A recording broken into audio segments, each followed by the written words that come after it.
Salam sejahtera buat kita semuanya. Perkenalkan, nama saya Effendi John Hamonangan Sarawi. Saya berasal dari Sumatera Utara, Pematang Siantar.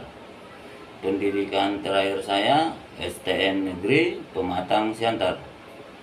Saya pernah mengikuti pelatihan MEP AVAC Plumbing di PT Mino Karya Sejati. Sekarang saya sudah bekerja di Mall Balai Kota Tangerang sebagai leader engineering. Terima kasih. Salam sejahtera buat kita semuanya. Video ini membahas tentang KWH 3 pas yang digital. Ya, saya akan jelaskan dari menu di monitoring ini.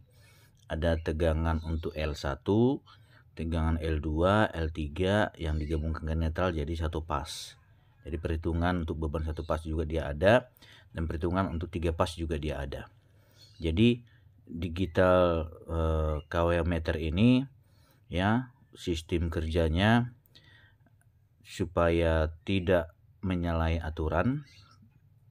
Yang pertama adalah kita berikan MCB proteksi ataupun untuk kebeban yang sebesar, kalau kita lihat di sini ya, kita aktualnya yang ada di sini kita ada 32 ampere ya untuk beban yang akan dihitung pemakaian listriknya.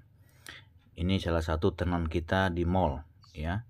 Jadi dengan konsep ya, ada 2 kabel ya yang masuk dan satu kabel incoming, satu lagi kabel untuk outgoing. Jadi konsepnya adalah ini kabel, bisa saya jelaskan di dalam instalasi ini bahwa pertama adalah kabel yang datang dari sumber utama itu masuk ke KWH meter ya, dari KWH meter masuk ke breaker ya. Nah, ini kita lihat terminalnya dulu. Ada terminalnya 1 sampai 11. Jadi yang masuk itu pertama dari incoming utama nomor 1 ya, kita lihat 1, kemudian nomor 3 dan nomor 7 ya.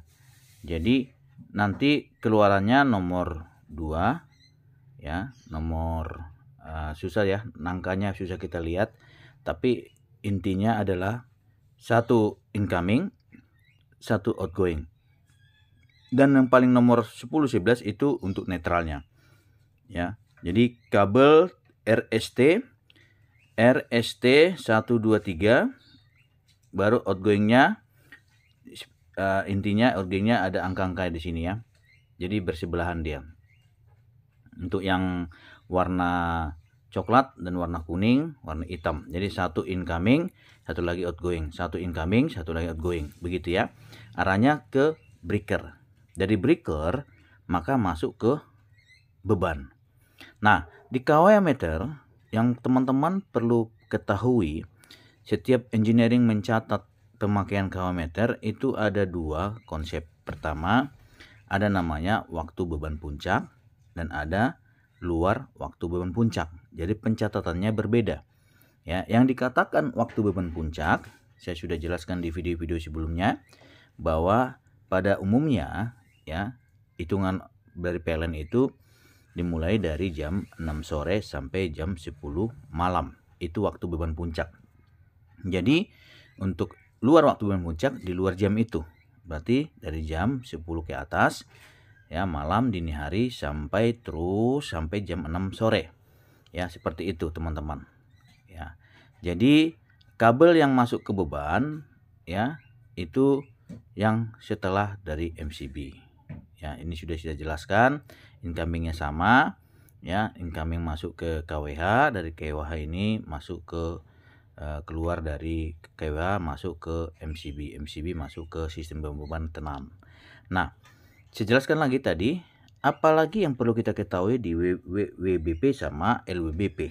Tadi waktunya sudah kita ketahui. Sekarang perhitungannya per KWH-nya.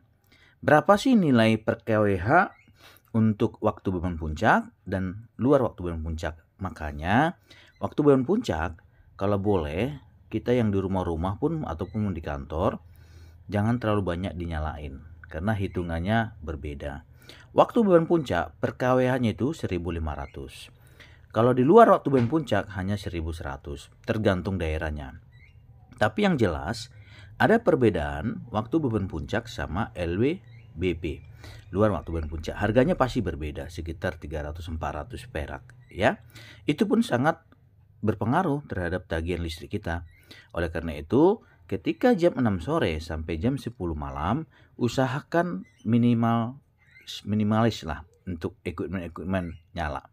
Seperti AC, bolehlah nyala sekitar jam 8 lah, jangan mulai jam 6. Kemudian jangan ada setrika di tengah malam, jangan ada mesin cuci tengah malam. Ya, artinya itu akan membuat ampere tinggi. Nah, di sini di monitoring ini kita lihat tegangan volt 231 untuk satu pasnya L1, L2, L3. Bisa lihat monitoring ini, teman-teman. Nah, di sini bisa kita cek di sini. Nanti pun mengecek di sini kita bisa ngecek untuk waktu bulan puncak, luar waktu bulan puncak, untuk kita catat berapa kWh dia waktu bulan puncak. Jadi totalnya ampernya ada di sini dicatat ya. Jadi kita tinggal mencatat saja tugas engineering. Mencatat yaitu antara ukuran terakhir dengan ukuran sekarang itu dijumlahkan. Berarti totalnya adalah pemakaian bulan ini, tiap bulan ya. Jadi tenan itu tiap bulan kita hitung, misalkan tanggal 30 terakhir bulan Januari misalkan. Berarti kita ngitungnya nanti sampai tanggal 30 untuk yang Februari. Jadi dihitunglah total satu bulan itu pemakaiannya berapa. Hitungan terakhirnya misalnya kWh meternya ada 2.300 misalkan. Terus kemudian bulan berikutnya 2.350. Berarti total pemakaiannya ada sekitar 50 kWh. Ada penambah.